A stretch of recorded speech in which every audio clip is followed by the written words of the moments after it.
Bien, pues buenas noches. Como ha dicho Javier, continuamos con el ciclo que se tituló ya al principio del curso Diálogos, Ciencia y Religión, una tarea inaplazable. Siguiendo con este ciclo, la conferencia de hoy va a correr a cargo pues, del doctor Enrique Solano Márquez, que lo vamos a presentar aquí mismo, y lleva por título, como sabéis y podéis leer aquí ya en la pantalla, la creación del universo desde el punto de vista de la ciencia y de la fe. Antes de empezar su presentación, me gustaría pues sencillamente agradecerle la amabilidad que ha tenido desde el primer momento que pensamos en una persona para este tema tan controvertido y tan difícil. Buscamos quién podía hablar en este foro de esta temática tan importante, tan novedosa y de tanta información. Pues sencillamente encontramos a Enrique. Ahora veréis su currículum que se adapta perfectamente para este perfil que estamos diciendo. Pues bien, desde un principio fue amabilidad total, facilidades para buscar espacio, tiempo, hora, y aquí lo tenemos. Así que Enrique, muchísimas gracias, no solamente por su disposición, sino por la presentación que nos va a hacer. Enrique Solano es doctor en matemáticas por la Universidad Complutense de Madrid. Él nació en Cartagena, pero su vida profesional ha transcurrido en Madrid. Y en Madrid desarrolla toda su actividad profesional. Desde el punto de vista científico, pues está dedicado desde que comenzó a la astrofísica, término ya de por sí un poco extraño, pero en fin, ya más o menos la terminología nos invita a ir adentrándonos en su experiencia. En 1995 comenzó a trabajar como astrónomo residente en la Internacional Ultraviolet Explorer, colaborando con el desarrollo del archivo final del mismo. En la actualidad es investigador científico en el Centro de Astrobiología del INTA, que pertenece al Consejo Superior de Investigaciones Científicas. Por tanto, creo que y es donde es investigador principal desde el año 2004 del proyecto Observatorio Virtual de España. Ha participado en 20 proyectos de investigación, desarrollo e innovación, tanto nacionales como europeos, todos en su temática, lógicamente. Es autor de 180 artículos científicos de revistas con referees. No es lo mismo un artículo en un periódico, en prensa local, que una revista donde ya hay dos expertos como mínimo que te van a criticar y a aceptar o no lo que tú estás diciendo. 180 artículos, creo que un aval científico más que suficiente. Ha realizado 150 contribuciones en distintos foros docentes y científicos. Ha participado como profesor en distintos másteres en otras universidades españolas y, por supuesto, asimismo, ha desarrollado multitud de conferencias y temas de divulgación en distintos ámbitos. Además, desde el año 2004 es el representante español en el Comité Ejecutivo de la International Virtual Observatory Alliance y desde el 14 y 16 fue también vicepresidente de esta asociación europea. Desde el 2006 es el representante español en el Comité de Dirección del Observatorio Virtual Europeo. Por tanto, creo que su trayectoria enlaza perfectamente con el título que se le propuso. Y en cuanto a su producción científica, en el ámbito científico saben ustedes que hay una serie de indicadores que más o menos le dan un perfil de la producción que ha tenido cada investigador, si eso realmente es importante o no. Hay un factor, uno es el factor de impacto, otro es el factor H. Tiene un factor H de 50 y tantos. Esto significa que al menos 50 y tantos artículos lo citan como una referencia importante en la materia que trata. Y ya desde el punto de vista de lo que es la ciencia y la fe, tiene también pues, un perfil que se adapta perfectamente a los objetivos del centro, ¿no? Es miembro de la Sociedad de Científicos Católicos, una sociedad que incluye más de 60 países y más de 2.500 socios. Él es, además, el presidente de la sección de España. Es asimismo miembro del Grupo de Ciencia y Fe de la Fundación Herrera Oria. Y por último, ya para terminar y darle la palabra, es coautor de un conocido libro que es La ciencia contra Dios. Por tanto, creo que este conjunto de experiencias personales en todos sentidos lo hacen como la persona idónea seguramente para que nos pueda impartir esta charla que todos esperamos con interés. Así que muchísimas gracias y tiene la palabra. Muchas gracias, Antonio. ¿Se me oye bien? Sí. Muchas gracias, Antonio, por la presentación Buenas tardes, bienvenidos y también muchas gracias a todos ustedes por su interés en estar esta tarde aquí, oyendo esta charla. Antes de comenzar me gustaría agradecer a los organizadores la amable invitación que me cursaron para estar hoy aquí en Granada, hablando sobre la creación del universo desde el punto de vista de la ciencia y de la fe.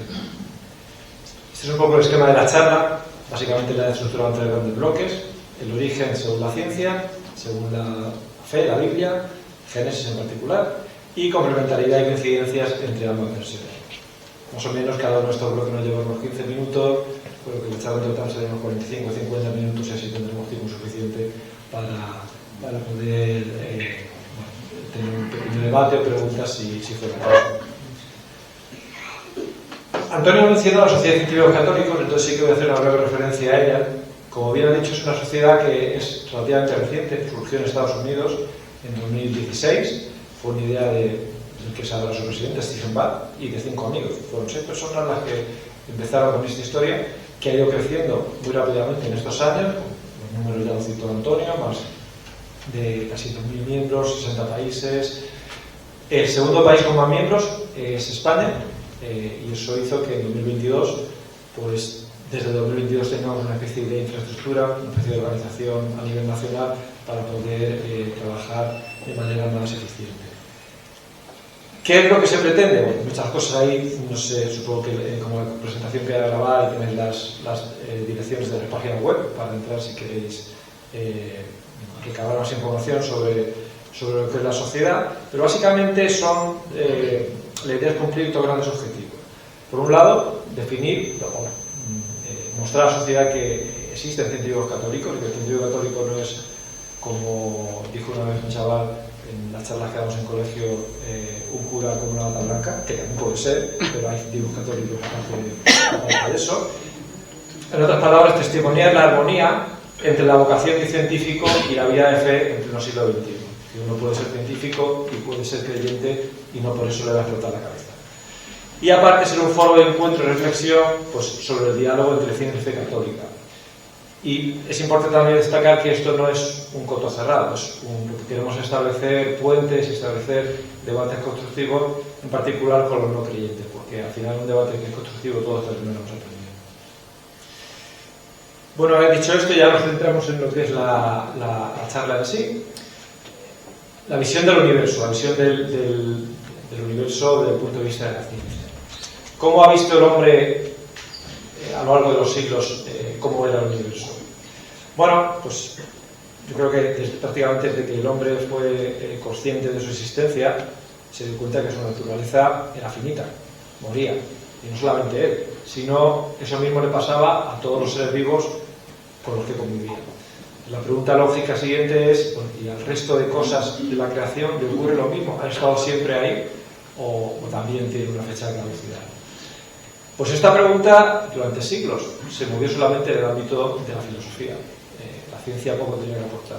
Y no fue hasta hace prácticamente unos siglos, el siglo XVIII, cuando empieza a decir algo. El siglo XVIII, ¿qué pasa? Pues el auge de la química aparece Lavoisier, es el padre de la química, y nos dice que la masa se conserva. En una reacción química, nosotros tenemos, se ve que la masa de los reactivos es igual a la masa del producto resultante, no se pierden átomos durante la reacción. Y lo mismo pasa con la energía. Tenemos un saltito en el tiempo, vamos al siglo XIX, se postulan las leyes de la termodinámica y la primera ley de la termodinámica nos dice lo mismo, que la energía se conserva. Eso es lo que siempre hemos oído, la masa y energía no se crea ni se destruye, eso se transforma, ¿no? Bueno, si uno piensa en el universo, en lo que nos rodea, ¿cuáles son sus componentes básicos? Masa y energía.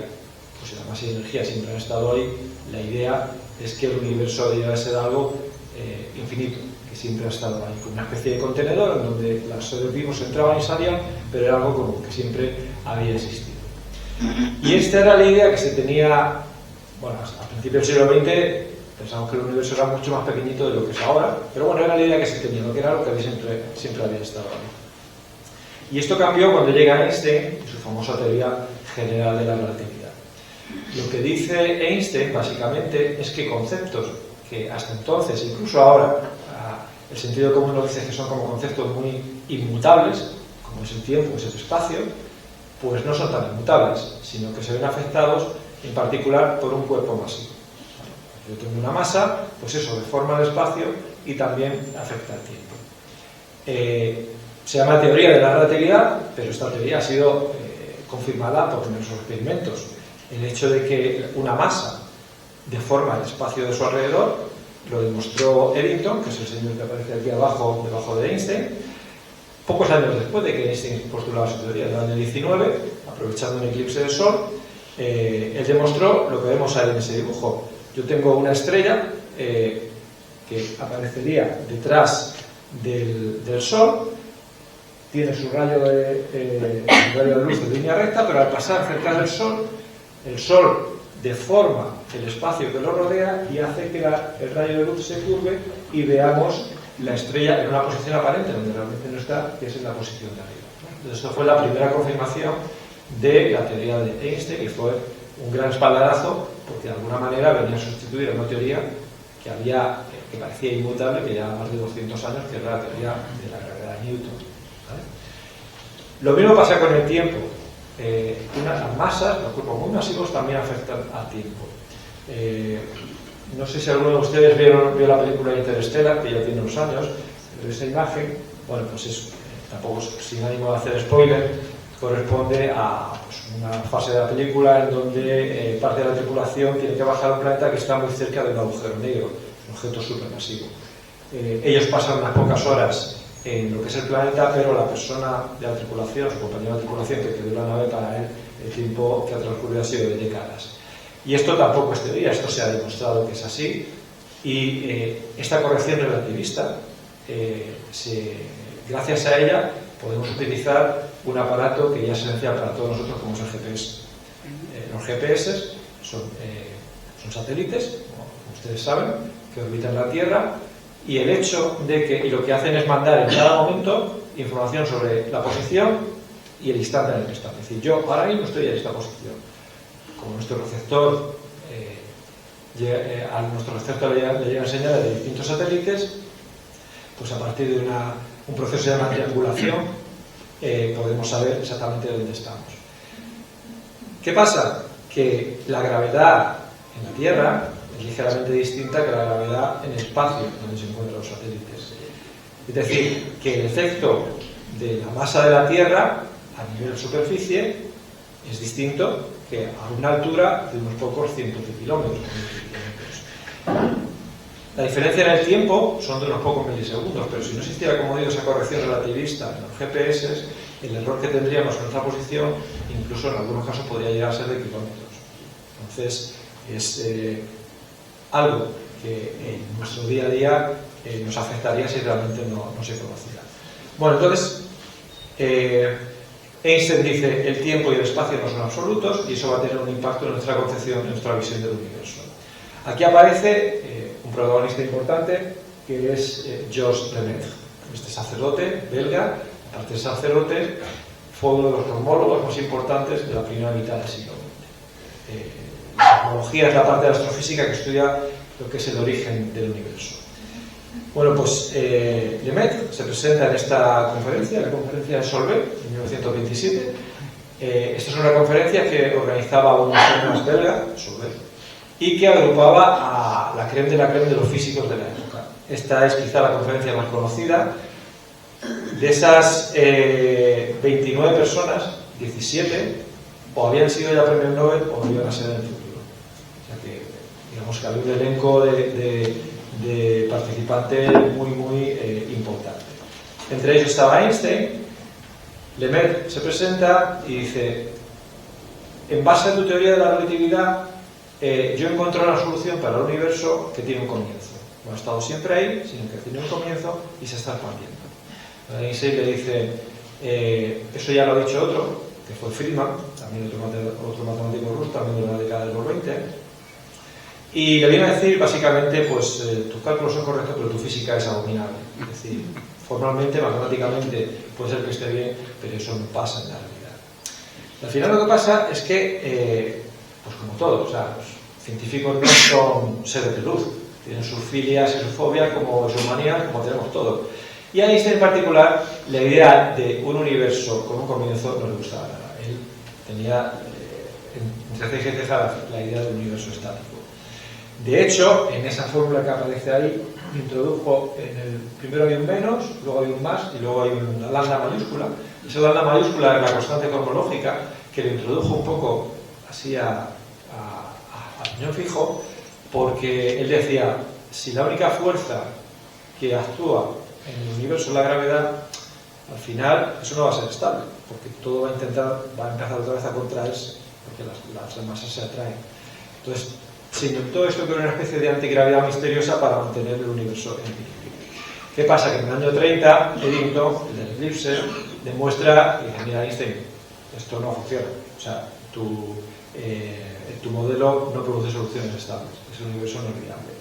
Einstein lo asumió, de hecho, bueno, pues ha pasado la historia esto que dijo que fue el mayor logro de su vida, y luego ya tuvo una relación mucho más estrecha con Lemaitre, y aceptó esto de que el universo podía estar en expansión.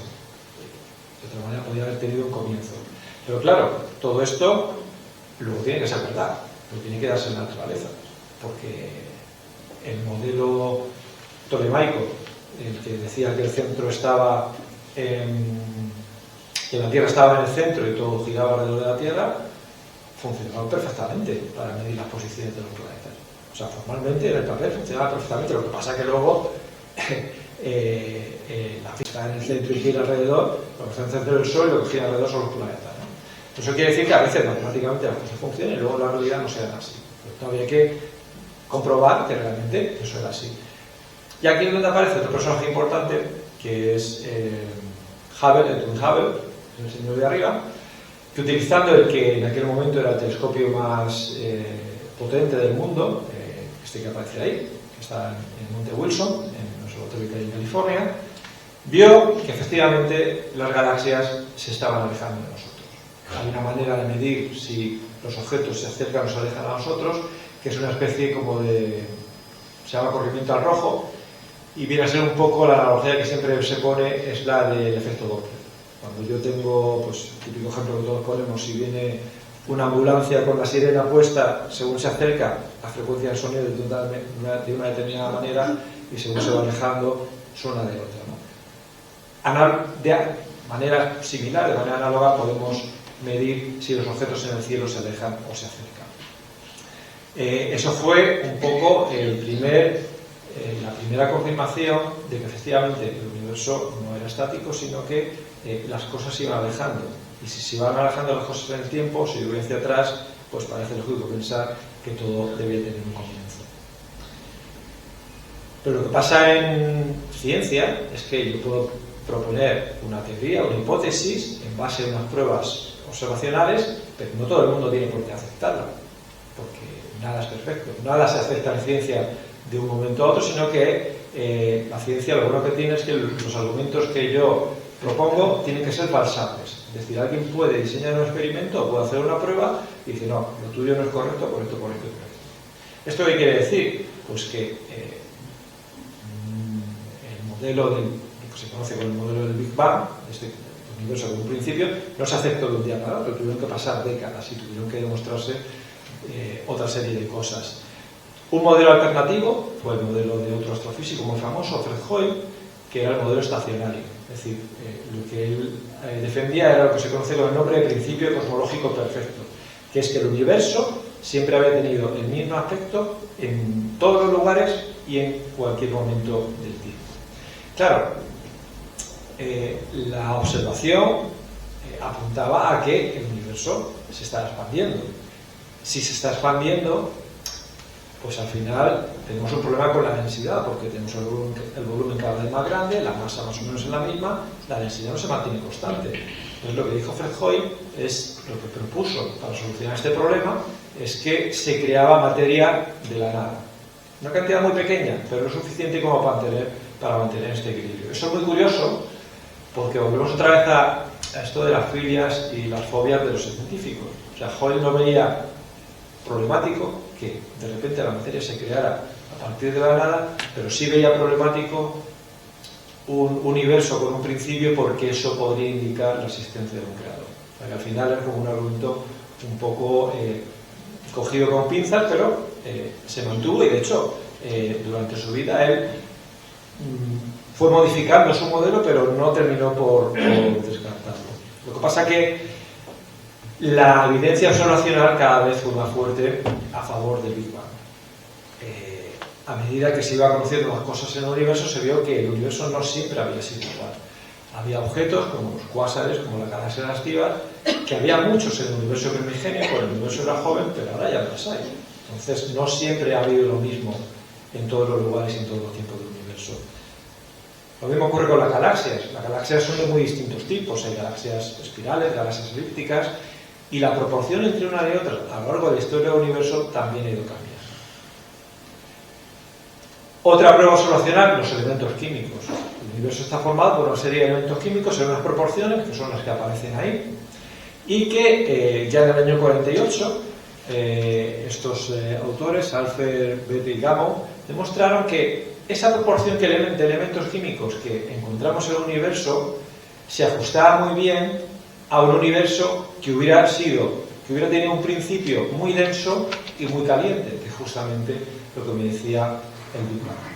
Mientras que el universo estacionario de Hoyle pues era algo que no podía responder. Y finalmente el golpe de gracia ya se alcanzó en los años 60 con el descubrimiento de la radiación de microondas por Penzias y Wilson, que consiguieron el premio Nobel por este descubrimiento.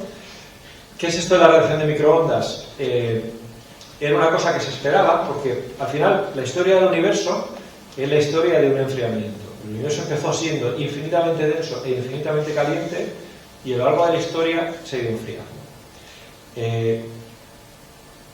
Muy al principio, cuando el universo tenía 380.000 años, la temperatura era demasiado caliente todavía para que hubiera átomos, para que los protones y los neutrones, los protones y los electrones se juntaran, tuviéramos átomos. De tal manera que el universo en aquel momento era lo que se conoce, estaba en un estado de plasma, simplemente había partículas cargadas. De tal manera que los fotones, la luz, no podía salir, porque a poco que recorría un poquito de camino, o interactuaba con un protón o interactuaba con un electrón, con una partícula cargada. ¿Qué pasa? Pues que cuando se alcanzan estos 380.000 años, la temperatura baja lo suficiente para que ya se puedan formar átomos, para que tengamos partículas neutras. Y es el momento en donde ya los fotones pueden escapar. ¿Vale?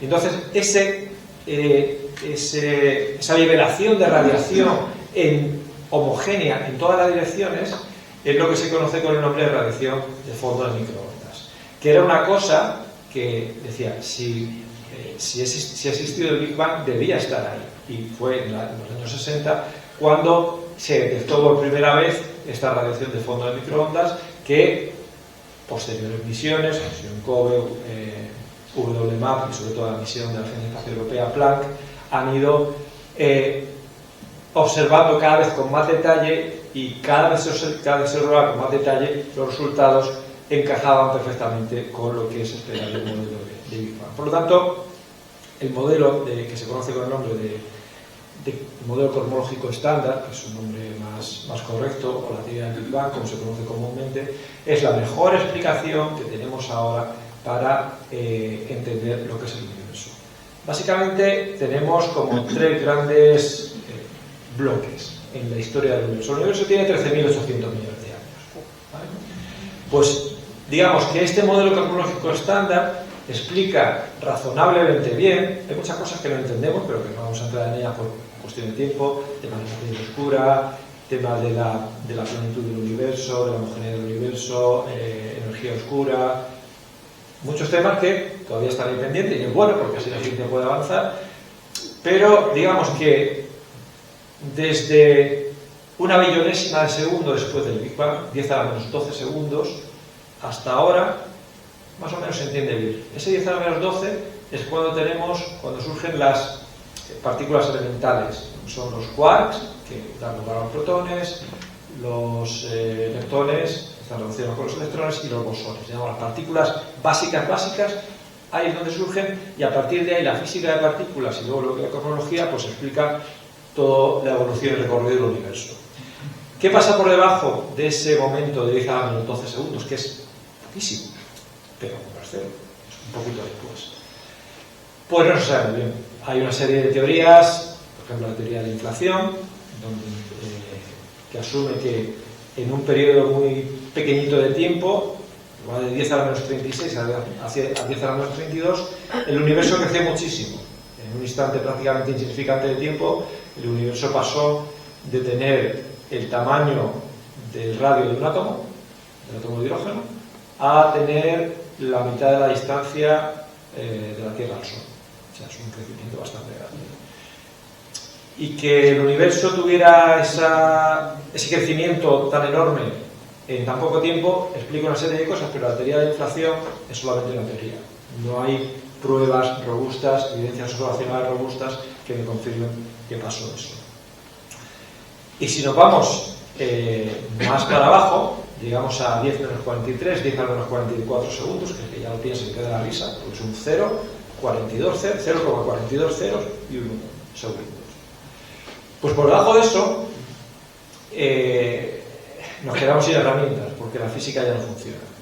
Porque en esos instantes tan de comienzo del universo tendríamos que aunar las dos grandes teorías de la física, que es la teoría de la relatividad general, que funciona bien en grandes volúmenes, en grandes masas, y la teoría de la cuántica, que funciona bien en lo pequeñito.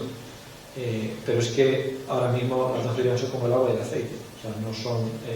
O sea, los físicos no son capaces de compatibilizar y crear una teoría unificada.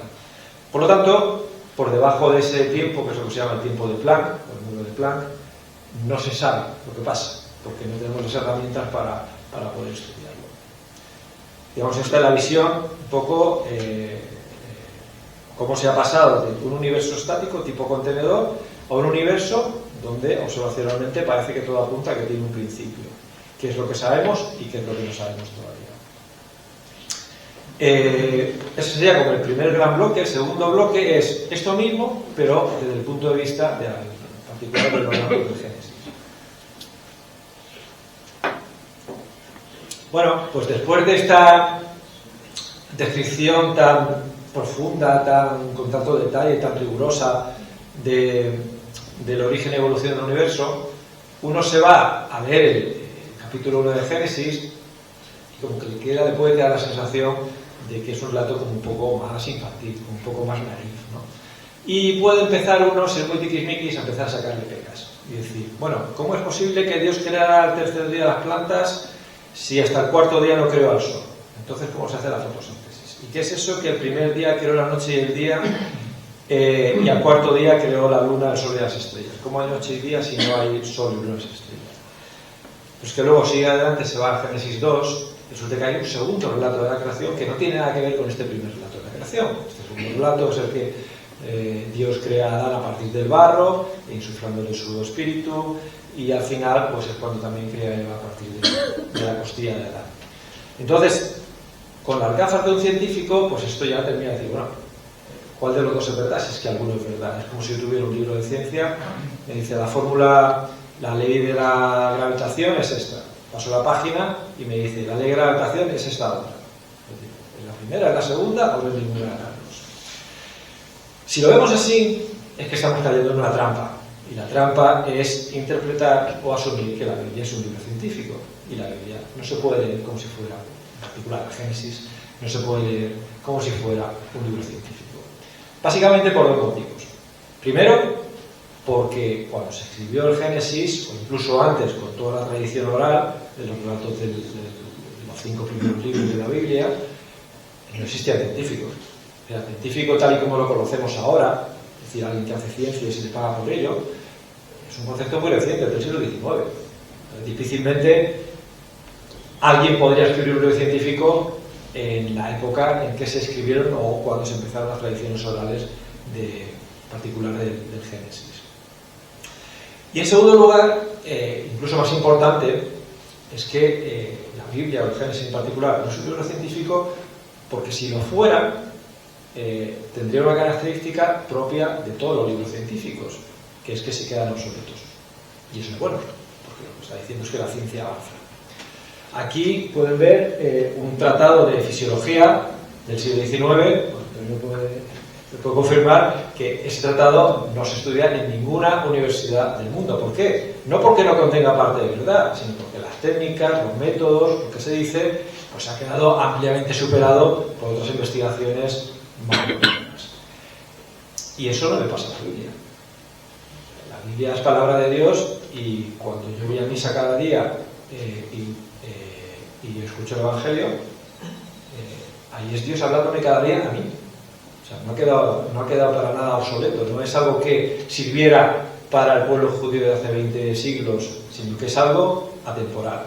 Es la revelación de Dios que es tan válida ahora como hace siglos y como lo será dentro de los siglos venideros. Por lo tanto, no es un libro para nada que se quede obsoleto. De alguna manera, esto lo refleja San Juan Pablo II en un discurso que dio a la Pontificia Academia de las Ciencias del Vaticano en el 81, en donde nos dice que la Biblia no nos quiere enseñar cómo ha sido hecho el cielo, es decir, no es eso su propósito, sino que tiene un propósito mucho más elevado, que es decirnos cómo se va al cielo. En realidad, estos dos relatos, lo que quiero transmitir es que no son para nada, no entran en conflicto, no son contrarios, sino que justamente es lo contrario, son complementarios y en algunas cosas coinciden, como vamos a ver. ¿En qué se complementan? Bueno, el Génesis nos da respuesta a preguntas que la ciencia nunca va a poder ser capaz de contestar. Y para eso lo único que tenemos que hacer es abrir la Biblia, el capítulo 1 del Génesis, y ya vamos respondiendo preguntas. ¿Quién creó? Eso es una pregunta que trasciende el ámbito de la ciencia. La ciencia nunca va a ser capaz de decir quién creó. Y en Génesis capítulo 1, versículo 1 ya lo dice. En el principio Dios creó el cielo y la tierra. ¿Por qué creó? Creó por amor y porque Dios decide que haya algo distinto a su ser. Otra cosa importante, la creación, toda la creación es buena. El primer relato del Génesis, al final de cada día, Dios vio que era bueno, y cuando creó al hombre era muy bueno. Entonces, es algo tampoco la ciencia lo va a poder decir, que todo lo creado es intrínsecamente bueno. Más importante incluso, el papel del ser humano. Dice, creó Dios al hombre a su imagen, la imagen de Dios lo creó, varón y mujer los creó. ¿Qué nos está diciendo aquí? No hay diferencias, no hay esclavos, no hay hombres libres, todos somos iguales, no hay clases dentro de los seres humanos. Y lo que más importante, el ser humano tiene una dignidad infinita, porque está hecho de imagen y semejanza de Dios. Y eso es la clave que explica el posicionamiento que tiene la Iglesia Católica en temas como puede ser el aborto, como puede ser la eutanasia, como puede ser la manipulación de embriones, etcétera, etcétera. ¿Por qué? Porque somos imagen de Dios y por tanto el ser humano tiene una... Y eso es otra pregunta que la ciencia ni ahora ni nunca, por mucho que avance, va a poder contestar. Y también es importante, cuando dice crecer, multiplicaos, llenar la tierra, someterla, dominar, etcétera, etcétera, lo que nos está diciendo es que nosotros estamos aquí, pero no somos solamente unos figurantes en lo que es el teatro de la creación, ni mucho menos. Lo que Dios nos pide es que juguemos un papel activo en lo que es la creación, que hagamos creación todos los días y que mejoremos esta creación que se nos ha dado. Todo esto son, como digo, conceptos que escapan a lo que es el ámbito de actuación de la física. Por tanto, al final, digamos, la realidad es la que es, y si yo me quedo solamente con el relato de la ciencia, o me quedo solamente con el relato de la creación, de la fe, me estoy perdiendo algo, porque cada uno de ellos tiene su ámbito de actuación. Entonces, si me quedo solamente con uno de ellos, estaré viendo parte de la realidad, pero no toda, me estaré perdiendo algo. Tanto si me quedo con una como con la otra. Entonces, ya lo ha dicho Antonio, pero yo no hay charla en que nos diga que soy de Cartagena. De alguna manera intento decir, oye, yo soy de Cartagena, ¿no? Entonces ahora digo, yo soy de Cartagena y he veraneado de toda la vida aquí, en esto que es el muy maltratado Mar Menor. Y me gusta esta foto porque es un poco, ilustra lo que estaba diciendo. En la foto de la izquierda, yo lo que veo es un monte pelado, sin agua, sin vida y sin nada. Y yo puedo examinar esa foto o ese paisaje con la mayor precisión y de la forma más exhaustiva posible, que esa será la conclusión a la que llegue. Sin embargo, si yo me giro 180 grados, tengo la foto de la derecha, en donde tengo una extensión grande de agua, tengo ya signos, indicios de que vive gente allí. Y bueno, pues como digo, ¿qué quiere decir esto? Pues que si me quedo con una de las dos son verdad. No hay conflicto entre ellas. Pero si solamente me quedo con una de ellas, me estoy perdiendo parte de la información, me estoy perdiendo la información que me da la otra. Eso es un poco la idea de la complementariedad entre el Big Bang y el Génesis. Pero no solamente son complementarios, sino que a veces también coinciden. Y es curioso echar un vistazo a la cosmogonía, a la idea que tenía el pueblo. La cosmogonía es un poco pues la idea que tienen las sociedades, las culturas, las civilizaciones, de cómo se ha creado el mundo, cómo ha surgido todo. Y es curioso echar un vistazo a la cosmogonía que tenía el pueblo judío. Porque si pensamos un poco, realmente el pueblo judío, el pueblo de Israel, pues no destacaba en nada.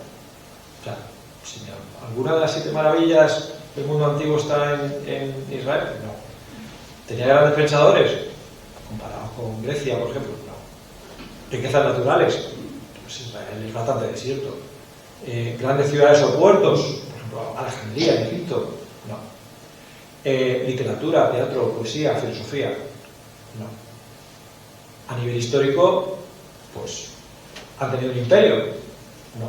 Lo más grande fue en la época del rey David, y ya está. Pero luego han estado sometidos por los asirios, por los babilonios, por un montón de gente. Tampoco ha habido grandes reyes, quitando el rey David, que fue para ellos el gran rey. Luego con Salomón ya se dividen los reinos, el reino del norte, el reino del sur, y ya no hay grandes reyes. Por contra, los pueblos, a lo largo de toda la historia del pueblo judío, del pueblo de Israel, los pueblos que los rodeaban eran, desde el punto de vista humano, mucho más avanzados. Entonces, de alguna manera, por pura lógica, la influencia de estos pueblos debe haber sido mucho más grande. Y de alguna manera esa cosmogonía de estos pueblos debía haber sepultado o barrido a la cosmogonía del pueblo de Israel, del pueblo judío. De hecho, bueno, Celso fue un historiador del siglo II, que después de Cristo, que iba muy en contra de los cristianos. De hecho, hay unas conversaciones o intercambio de obras, de cartas entre Orígenes, que sí que era uno de los padres de la Iglesia, y Celso. Pero Celso nos dice básicamente eso, ¿no? Que pues egipcios, asirios, caldeos, persas, samotracios, griegos, etcétera, etcétera, pues tienen una tradición y unos legisladores y una cultura y una civilización muy superior a la del pueblo judío. Termina diciendo: nadie piensa en contar a los judíos entre los países de la civilización, ni en conceder a Moisés honras semejantes a las concedidas a los más antiguos sabios. Bueno, quizás desde el punto de vista humano pues tenían parte de razón, porque todo lo que he dicho es verdad. Pero curiosamente, el relato de la creación del pueblo judío es el que más se acerca a la realidad. O sea, no hay un montón de dioses peleándose para crear un universo como, por ejemplo, el relato de los griegos o del mundo romano. ¿En qué cosas coincide el relato del Génesis, el relato del Génesis y el relato de la ciencia? Primero, que hay una creación gradual. No se crea todo en el mismo momento. Se va creando poco a poco y con un sentido cada vez a una mayor complejidad. El ser humano, que es lo más complejo, lo más perfecto, se crea en el último día, en el día 6. Y esa creación gradual, de lo menos a lo más, es lo que la ciencia nos dice que ha ocurrido con el universo. Podemos también ver en el capítulo 1 del Génesis unos guiños a lo que nos dice el modelo cronológico estándar, de que el espacio y el tiempo no son conceptos absolutos, sino que también han sido creados en ese instante inicial, donde se crea no solamente el Big Bang, donde se crea no solamente la materia y la energía, sino también el espacio y el tiempo, como luego veremos. Cuando en el día 2, Dios dice que separa las aguas de arriba y las de abajo, puede ser una forma metafórica de crear ese espacio, ¿no? Y como decía antes, la creación del tiempo, el Génesis empieza al principio. Es decir, hay un momento inicial en donde se crea y antes no había tiempo. Como digo, son conceptos que ninguna otra cosmogonía de estos otros pueblos que desde el punto de vista social, cultural, están más avanzados, no son conceptos que fueron capaces de ver, y sin embargo la cosmogonía del pueblo judío sí lo tuvo en cuenta. Vamos a detenernos un poco ahora en esta última parte en lo que es esto de la creación del tiempo, porque no es fácil de entender. El tiempo se crea. Lo que nos dice la ciencia es que, lo que el modelo cosmológico nos dice, es que hay un momento en donde se crea el tiempo y antes no hay tiempo. Decía Lemaitre, el Big Bang es un día sin ayer. Entonces no tiene sentido hacernos las preguntas que todos nos hemos hecho, o que todos nos han hecho alguna vez, de qué había antes del universo, o qué había antes del Big Bang, o cuánto tienen que esperar las almas de los que nos han precedido hasta el juicio final, si se aburren mucho, las almas del purgatorio, cuánto tiempo tardan en llegar al cielo. No tiene sentido hablar de eso, porque el tiempo es algo que existe en nuestro universo y está confinado solamente a nuestro universo. Fuera de nuestro universo el tiempo no existe, tal menos como nosotros lo conocemos, ¿vale? Entonces es como la pregunta típica de ¿qué hay más al sur del polo sur? Pues no hay nada. Al polo sur ya no hay nada al sur. Pues es un poco lo mismo. ¿Qué hay antes de que existiera el tiempo? Pues nada, porque si no existe el tiempo, los conceptos antes y después no tienen ningún sentido. Y esto está muy curioso porque ya lo propuso San Agustín en las Confesiones, cuando, bueno, pues hacer este tipo de preguntas, ¿no? Bueno, ¿qué hacía Dios en todo este tiempo infinito? ¿Qué hacía Dios antes de crear el universo? Y lo que San Agustín decía, si no había tiempo antes de la creación, ¿qué sentido tiene preguntarse por lo que hacía Dios entonces? Si no hay tiempo, no hay entonces. Bueno, el concepto de origen del tiempo es un concepto cristiano. Ya San Agustín, siglo IV, ya lo defendía. Entonces ahora llegamos a la pregunta clave de toda esta charla. Pues qué bien, ¿no? Porque si el universo tiene un principio, pues ese principio apunta a que hay una creación, y si hay una creación, hay un creador, y ya está.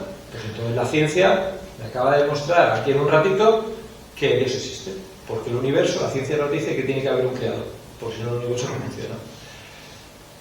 Cuidado, o sea, la ciencia nunca va a poder demostrar la existencia o la no existencia de Dios. Eso es algo que tenemos que tener muy claro. Nunca. ¿Por qué? Porque Dios, el Dios cristiano, es algo que trasciende infinitos órdenes de magnitud a lo que es el ámbito de actuación de la ciencia. Si la ciencia pudiera demostrar inequívocamente la existencia de Dios, tendríamos dos problemas. Uno, que sería un Dios muy pequeñito. Pues sería un Dios que se podría medir, pesar, y que yo soy capaz de comprenderlo todo, lo cual sería un Dios muy pequeñito.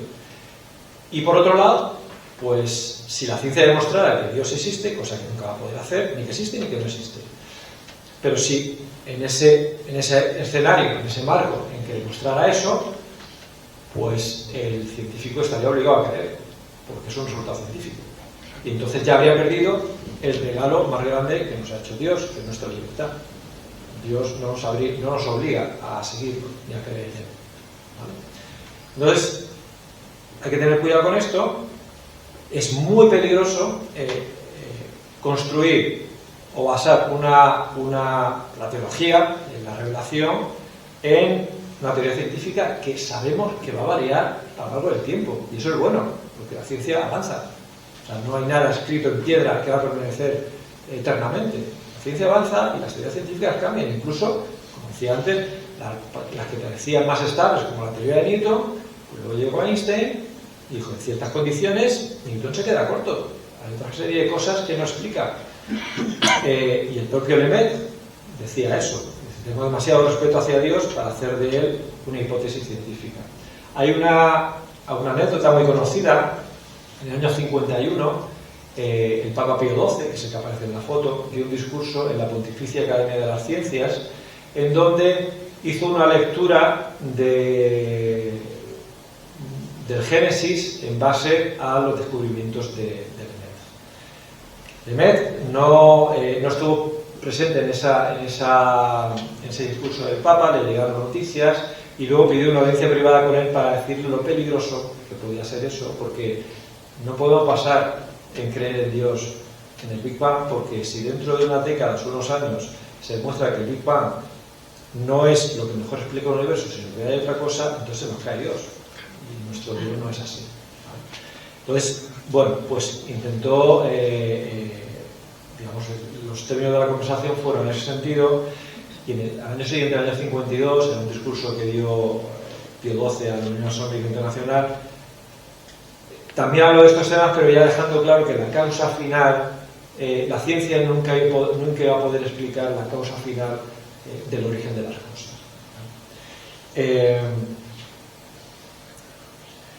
Bueno, como decía antes, no sabemos lo que pasa al principio. Digamos, pues todo, nuestra idea original es pues, si hay una expansión, nos voy para atrás y va a haber un tiempo cero donde todo empiece. Pero como decía antes, la ciencia no es capaz de llegar a ese tiempo cero, se para en lo que es ese muro de Planck de 10 a menos 43 segundos justo después del Big Bang. Esto que voy a contar ahora, no sé si ustedes tuvieron la oportunidad de asistir hace unos días a la charla que David, que está aquí presente, dio justamente aquí sobre también el origen del universo. Es una charla espectacular. Si no la han visto, les recomiendo que vayan al canal de YouTube y la vean porque realmente aprenderán cosas muy, muy interesantes. Entonces, esta parte él ya la trató. Yo voy a pasar un poco, para tampoco quiero comer mucho tiempo, voy a pasar un poquito por encima. Entonces, si utilizamos, entonces, ¿qué pasa en ese instante inicial? Pues no lo sé, porque yo me paro a los 10 a la menos 43 y luego lo único que puedo hacer son hipótesis, elucubrar sobre qué puede pasar. Si trabajo solamente con la teoría de la relatividad general, pues hay este teorema de la singularidad de Penrose y Stephen Hawking, de los años 60, que nos dice que la relatividad general apunta a que esa singularidad, ese momento con densidad infinita y volumen cero, debe existir. ¿Pero qué pasa? Pues, como decía antes, en estas condiciones del universo tan pequeñito, tan cerca del origen, la relatividad general sola no funciona. Tenemos que juntarla con la mecánica cuántica, ver cómo funciona la gravedad en esas condiciones de universo pequeñito, en esas condiciones de física cuántica, y bueno, pues toda la línea de trabajo se conoce con el nombre de gravedad cuántica. Entonces, que es lo que nos explica o pone el funcionamiento de la gravedad a nivel subatómico. Y bueno, hay toda una serie de modelos para intentar saber, pero en ciencia es importante, que a veces no queda muy claro, distinguir entre lo que es una teoría consolidada que hace predicciones, como puede ser la teoría del modelo cosmológico estándar, y una teoría que no pasa de estar en un papel, pero que no tiene ninguna confirmación en la realidad, ninguna confirmación física. Todo lo que vamos a ver ahora son teorías que formalmente pueden funcionar, pero que no tienen ninguna evidencia empírica. Y esto es importante porque siempre salen noticias de no sé quién ha dicho que el universo no tiene origen, o que el universo tiene un origen del tipo que sea. Son teorías en base a un desarrollo formal de la gravedad cuántica. Pero el problema de la gravedad cuántica es que el universo en esos instantes iniciales era tan enormemente energético que no somos capaces de reproducir en nuestros laboratorios esas condiciones. Pues el CERN, el instituto que está en Suiza, que es donde se realizan los principales experimentos a nivel subatómico, los niveles de energía en electronvoltios que pueden alcanzar los experimentos están muchos órdenes de magnitud por debajo de la cantidad de energía que yo necesitaría para tener un experimento capaz de reproducir ese universo muy al principio, ¿no? Entonces no puedo pasar de la teoría. Y bueno, pues sobre todo aquellos científicos en los que tienen esta concepción de que el origen apunta a la necesidad de la existencia de un Dios, intentan buscar otros escenarios exista esa necesidad de singularidad, que para ellos singularidad está asociado al concepto de creador, ¿no? Bueno, pues esto lo contaba muy bien David en su charla. Pues hay otra serie de modelos en donde, bueno, por debajo del tiempo del plan, el tiempo, el concepto de la magnitud tiempo se comporta de otra manera, se comporta como el espacio, de tal manera que no llegamos a un pico, sino que llegamos a algo como lo que ocurre en la Tierra. En la Tierra no hay picos, yo voy andando y no me caigo. ¿Por qué? Pues que en los polos no termina siendo un pico, sino que es una cosa mucho más redondita y yo puedo seguir andando sin necesidad de tener singularidades. Es una analogía que siempre se pone, es lo que propone este modelo de Hartley y Stephen Hawking de los años 80 para eliminar esa singularidad. Hay otra serie de modelos en donde pues la cosmología es eterna, donde realmente no hay un principio, sino que ese principio es la puerta que nos da a otro universo, como sea el universo cíclico, donde sería como, pues, como vemos aquí en la fotografía de la derecha, el universo se puede ir contrayendo, llega un momento en donde no hay singularidad, sino que empieza otra vez a expandirse, y hay teorías que dicen que toda la información de este universo pasaría al otro universo, con lo cual no se perdería nada, y el universo tal y como lo conocemos no tendría ni principio ni final. Otra vez, esto se basa en una teoría que es la teoría de cuerdas, que es una teoría altamente especulativa. Hay un montón de gente trabajando desde los años 80 en la teoría de cuerdas y resultados, digamos, robustos todavía no se han conseguido. Lo digo, es altamente especulativa. Pero bueno, en base a esa teoría, si esa teoría funciona, pues esto sería un modelo de universo que podría ser viable, pero, como digo, no deja de ser una teoría. Con esto insisto que hay que tener mucho cuidado.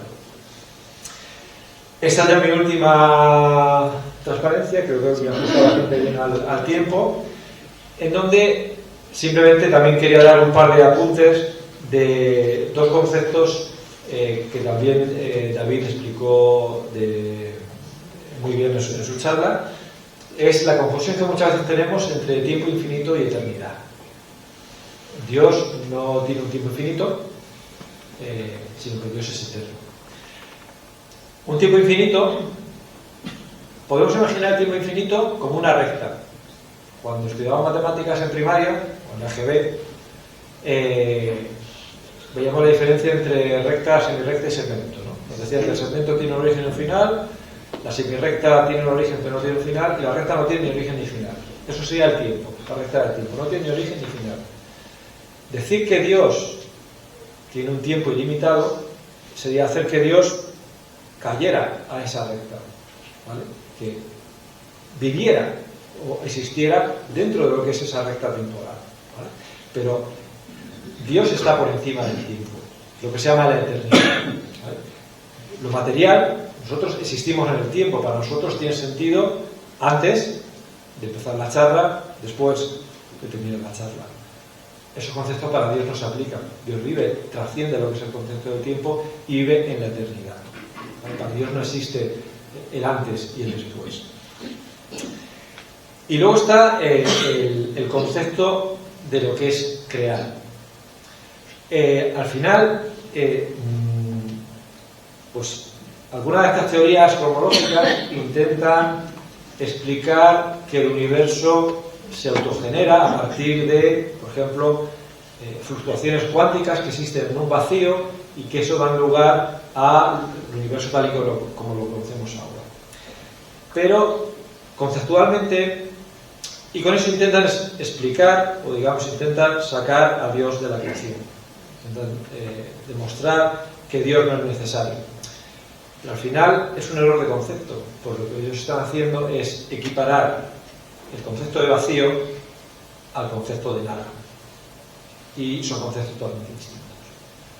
El ejemplo que siempre pongo es: si yo tengo una cuenta corriente en el banco, la puedo tener vacía, pero tengo algo, tengo una cuenta corriente. No es lo mismo vacío que nada. Y eso es lo que muchos cosmólogos no creyentes, es un concepto que no ven o que no quieren ver. Entonces, como bien contaba David, el crear, la creación, tal y como lo entendemos los cristianos, es el paso del no ser Al ser es creación a partir de la nada. Creación no es igual al origen del tiempo. Dios no es algo que está al principio de esa recta infinita, es decir, aquí empiezo a crear, sino que está por encima. Y crea a partir de la nada. Pasa de no ser al ser.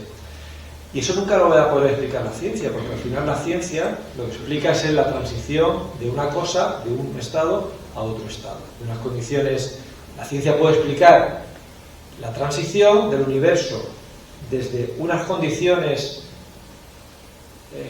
inimaginables, como las que existían muy al principio del Big Bang, ahora. Todo eso lo puede explicar. Pero ¿por qué el universo en lugar de nada? ¿Cómo se pasa de la nada al universo? Es una pregunta de la física, es una pregunta que la ciencia nunca va a poder explicar. Entonces son conceptos, bueno, que hay que echarle un pensamiento más de una vez porque son bastante confusos, pero es importante tener en cuenta la creación cristiana no es la creación en el plano del mundo físico, y tiempo infinito no es lo mismo que eternidad. Y con esto pues termino. Aquí dejo pues la dirección de nuestra página web, pues si alguien está interesado en saber más sobre el título. Se lo comentaba antes Antonio, Sociedad de Científicos Católicos. Es un título que a mí me termina de gustar porque tira mucha gente para atrás, porque dice, a mí me interesaría, pero claro, yo es que no sé si soy buen científico o suficientemente bueno como para ser miembro de la sociedad. Yo siempre digo lo mismo. No te estoy preguntando tampoco si eres suficientemente buen católico para ser miembro de la sociedad, ¿no? Entonces, el título está ahí, pero es bastante interdisciplinar. No solamente científicos, hay ingenieros, tenemos profesionales de la medicina, tenemos profesionales que se mueven en el ámbito de la filosofía. Es una sociedad que está abierta a cualquier persona que tenga interés en profundizar en el diálogo entre ciencia y fe católica. Y con esto, pues, muchas gracias.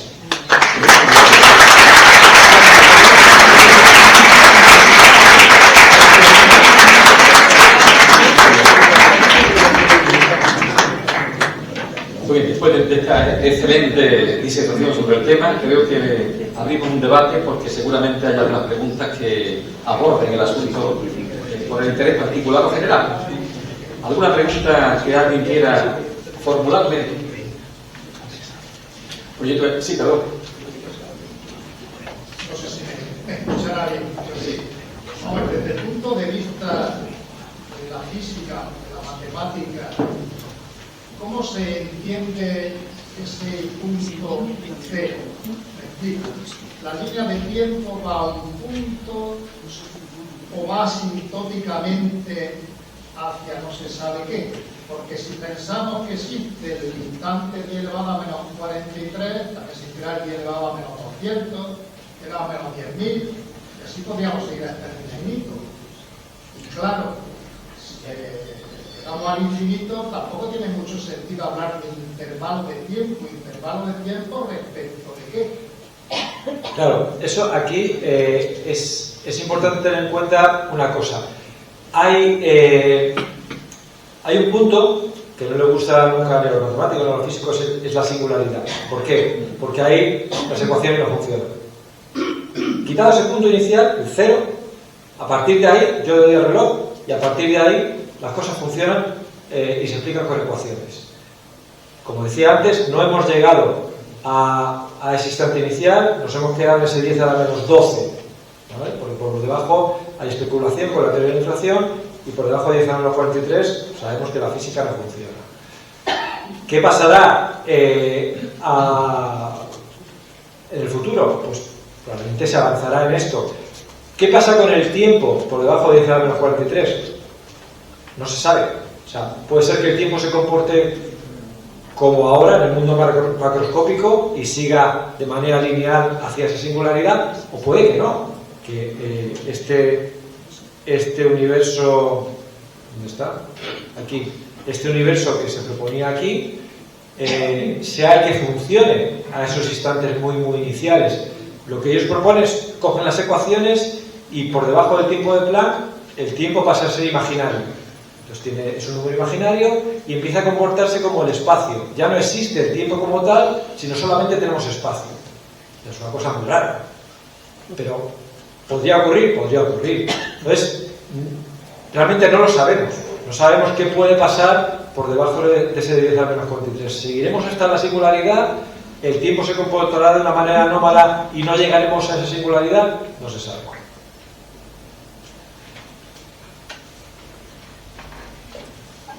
¿Alguna otra intervención? Sí. En el mundo de la teogonía de Hesíodo se parte del caos, en tanto que aquí estamos partiendo de una nada que sería el previo menos 8300 al Big Bang. En el otro una circunvalación que te hace tirar al principio otra vez. Creo que el mundo científico, genético por Génesis, no por otras cosas, hay un cierto avance con respecto a estos grandes pensadores de los tiempos de los judíos, como fue Hesíodo al escribir su obra, Sí, sí. la teogonía. Sí, o sea, realmente es un poco lo que comentábamos antes, que es curiosa la cosmogonía del pueblo judío, que es mucho más cercana a lo que luego la realidad ha demostrado que otras cosmogonías que en principio tendrían que ser más avanzadas. Sí. Yo. Sí, venga, dijo Vicente. Pero bueno, primero muchas gracias. Luego yo quería preguntarle cómo interpreta un científico, en este caso, por ejemplo, usted, el Génesis en la Biblia cuando dice y Dios creó el cielo y la tierra. ¿Qué tierra? La tierra concebida como la concebimos nosotros ahora, nuestro planeta dentro del sistema solar de una galaxia, cuando sabemos que hay millones de soles y millones de galaxias, y encima vamos todavía apuntalando más, y tiene el pueblo elegido, y el pueblo elegido y los demás no son elegidos. Eso se me escapa un poco dentro de la inmensidad que se supone que es el universo. Se me escapa un poco esa idea de unión. Sí, la idea, realmente cuando hablamos de la Biblia, sabemos que no son libros, son 73 libros de géneros muy distintos. Tenemos género histórico, como puede ser el Éxodo, tenemos género más poético, que puede ser el Cantar de los Cantares, en particular el Génesis no es un libro histórico. El Génesis lo que nos transmite son verdades. El Génesis no transmite hechos, transmite verdades. Entonces, y de hecho, por ejemplo, el diluvio está en Génesis. ¿Ocurrió el diluvio? Pues sí o no. Lo mismo sí, porque el comodín del diluvio aparece también en los relatos babilónicos y en otras civilizaciones. Es decir, que lo mismo pasó algo que se transmitió por todas las civilizaciones. Por lo tanto, primero, importante tener en cuenta eso, que el Génesis no es un libro histórico, transmite verdades, pero no transmite hechos. Dicho esto, como veíamos antes, hay puntos en el relato del Génesis que concuerdan con lo que nos dice la ciencia, en el sentido de una creación desde la nada y una creación gradual, de lo menos complejo a lo más complejo. Y eso es como la ciencia, la cosmología ha demostrado que así es este universo. Pero vuelvo también a una cosa que he dicho antes. No debemos caer en la trampa de pensar en el Génesis como si fuera un libro de ciencia. El Génesis no está escrito para contar cómo se crearon las primeras galaxias, esas galaxias cómo andan luego a los planetas, los miles de millones de planetas que sabemos que hay en todo el universo. No está escrito para eso. Simplemente se creó a partir de la nada por un ser que es Dios el creador. Por lo tanto, eso es importante tener en cuenta que el Génesis transmite verdades, pero ni es un libro histórico ni es un libro científico. Y en relación al pueblo elegido, bueno, es la forma en que tuvo Dios de revelarse. O sea, nosotros conocemos, porque al final sí que es verdad que al concepto de Dios, de creador, se puede llegar por distintos abordajes. Se puede llegar desde el punto de vista histórico.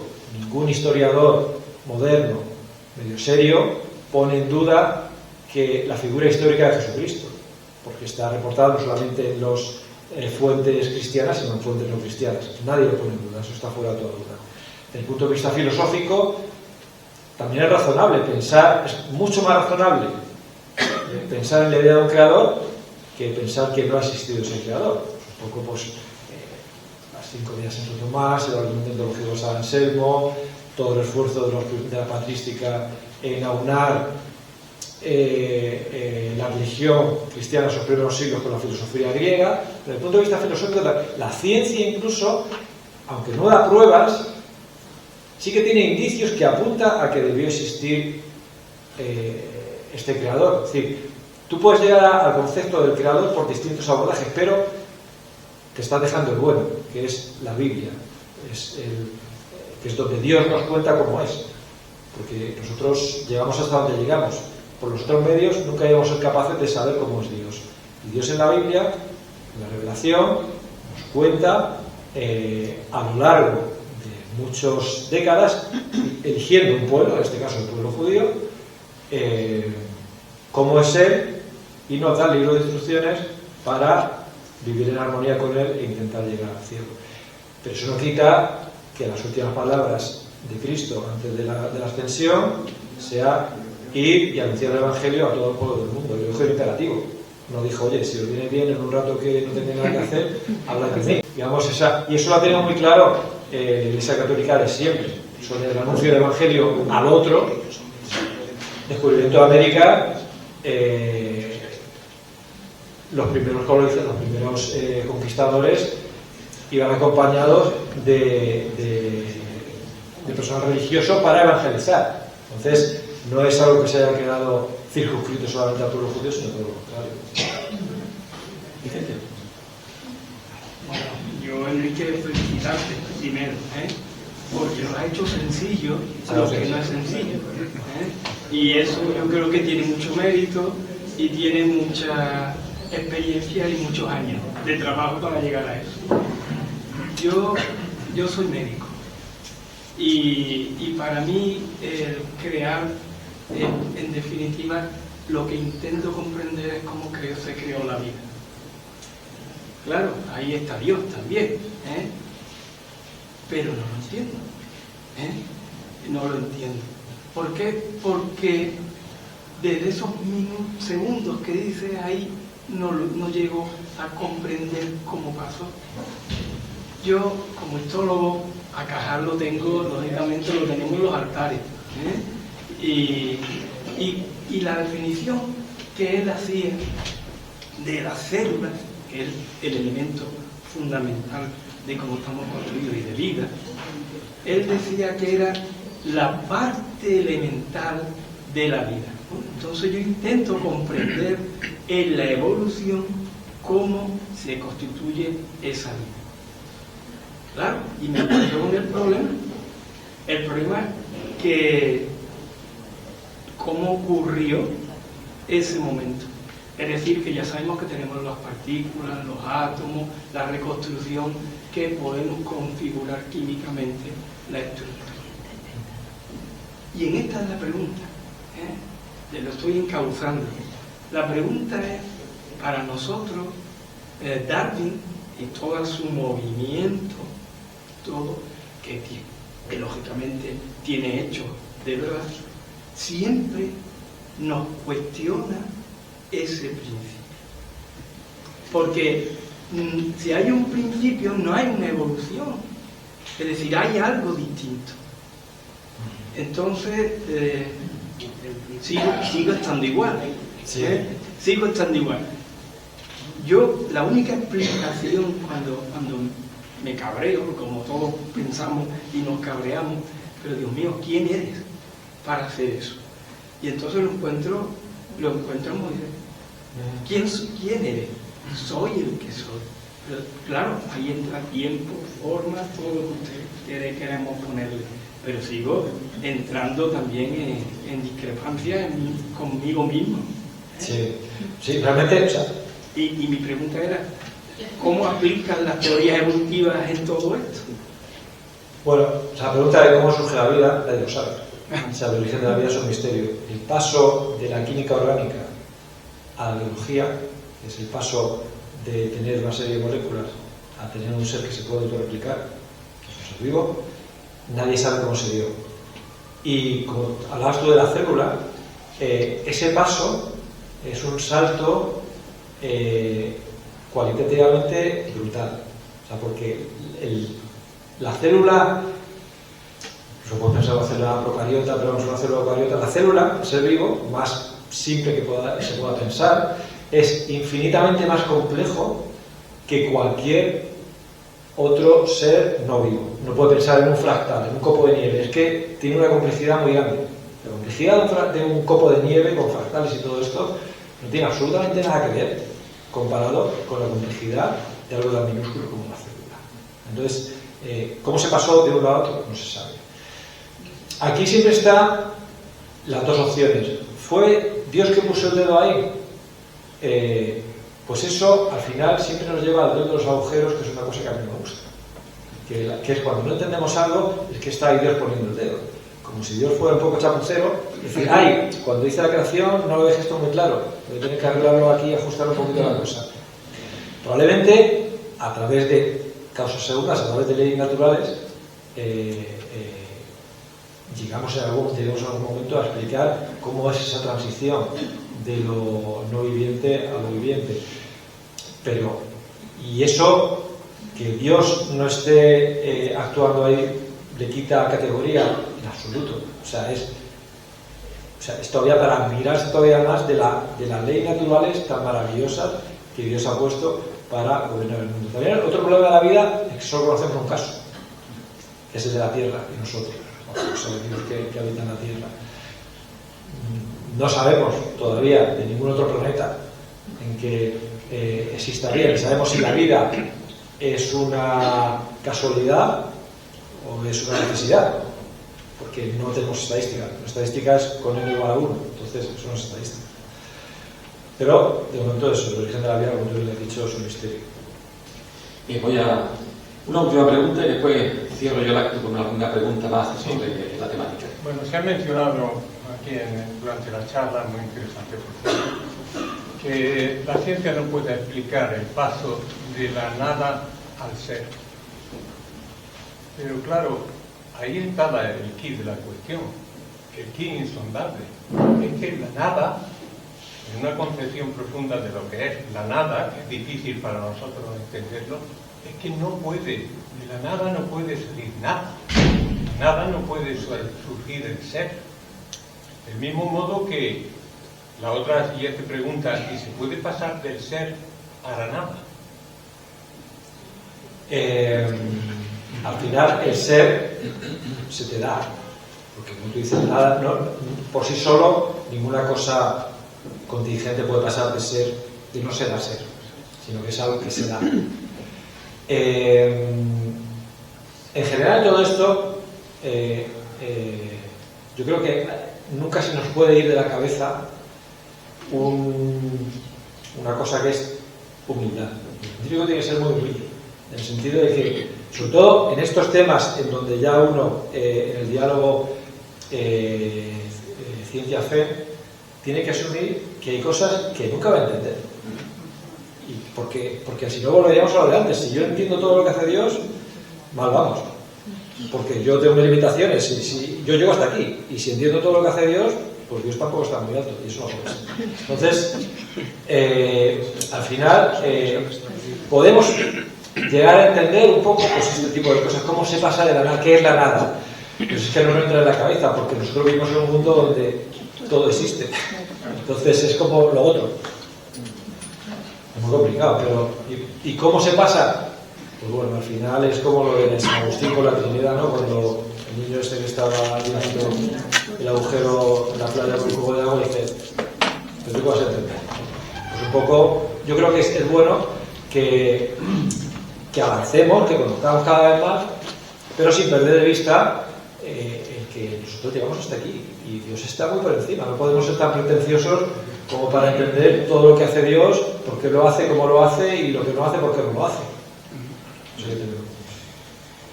Muchas gracias, Enrique. Ya una pregunta última y un comentario.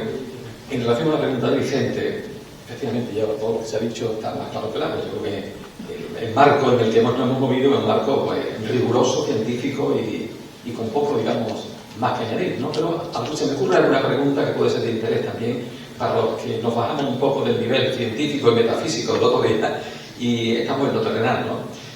Esa pregunta, el experimento de Hurley, pues sencillamente fracasó y desde entonces no se ha vuelto a intentar, pero sí que hay unos cálculos matemáticos en la misma línea.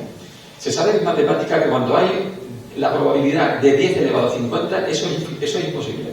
Porque la posibilidad de crear un ser microscópico, que sería el principio de una creación viva, pues eso creo que la cifra es 10 elevado a 125. Entonces, claro, esto es otro dato más, claro. ¿Y con esto dónde vamos? Pues yo iba a lo siguiente. Efectivamente, todo esto, explicaciones físicas, pues es lo que dice la ciencia, ¿no? Dios es imposible poderlo concebir, ni mucho menos demostrar, ¿no? Y el otro día, pues, hablábamos que nos metemos en unos territorios metafísicos que se nos escapan. Yo, bajándome un poco, digamos, a lo terrenal, diría que lo que hay en el ambiente es que la juventud, por ejemplo, no para de decirlo, ¿sabes? No es que científicamente a mí esto está demostrado que Dios no existe. Bueno, ¿no crees tú que la pedagogía que tenemos que establecer también en nuestros ámbitos, en nuestros medios laborales, es sencillamente, mira, la ciencia no puede nunca llegar a definir a Dios, como bien has explicado, pero oye, lo que dice la ciencia no es lo que hay en la calle. La ciencia dice otra cosa muy distinta. Es luz para creer, luz para tener más fe incluso, porque realmente la Iglesia ahora mismo a la ciencia la tiene totalmente, digamos, aceptada. Incluso parte de la evolución. Todo lo que es científico lo que da es verdad y luz para poder entender. Y desde esos elementos que son revelación, desde la fe sí que podemos tener una intuición del Creador y que realmente estamos en manos de alguien, ¿no? En nuestro caso, Dios, ¿no? ¿Tú piensas que por ejemplo, los libros que el otro día decía el alcalde, que no recomendaba mucho, yo los he leído y la verdad es que no estás de acuerdo con a dónde hay un fin de tipo, digamos, económico también, pero que hay cosas que pedagógicamente yo creo que son útiles. No sé, a mí me pasa un entusiasmo, pero... No, sí, verdad, es muy triste ver que sales a la calle y la gente piensa, pues eso, que la Iglesia siempre está en contra de la ciencia, cuando ha sido la principal valedora durante siglos, creando, por ejemplo, las universidades, es un invento de la Iglesia Católica, de que siempre ha puesto trabas, que está en contra, te pone el ejemplo Galileo, de Darwin, que son casos para hablar realmente unido, no son blancos y negros, hay mucha gama de grises. Estando en esta casa, pues tengo que mencionar que el propio Vaticano tiene un observatorio astronómico que está llevado por astrofísicos, que son jesuitas, y que son astrofísicos, están adscritos al Departamento de Astrofísica de la Universidad de Arizona, porque los telescopios ahora están en Arizona. Los históricos siguen estando en Castel Gandolfo, pero los funcionales están en Arizona.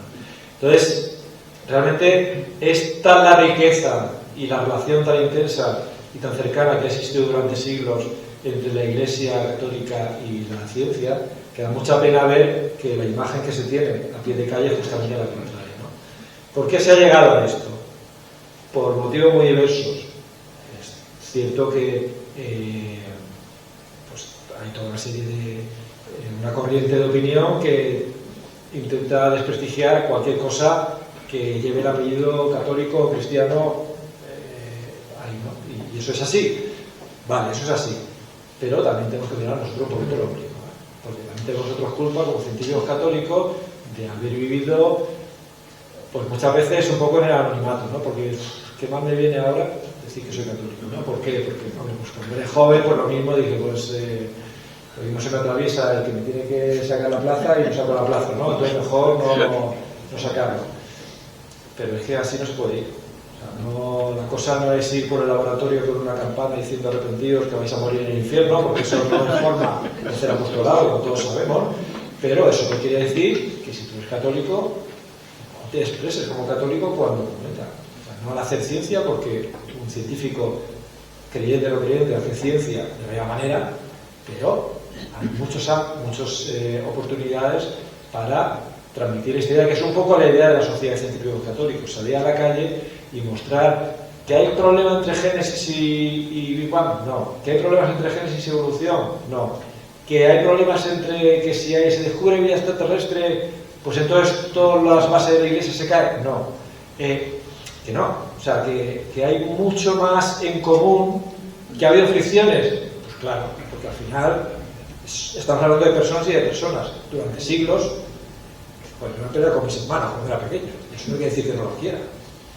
Entonces, que hay momentos de fricción que habrá que interpretar bien, ¿vale? Pero que había una relación tan fructífera, tan intensa y tan cercana, que es muy triste que la opinión que se tenga sea justamente lo contrario. Hay mucha labor que hacer, y en particular por parte de los científicos católicos. Pues nada, Enrique, muchísimas gracias por tu magnífica conferencia.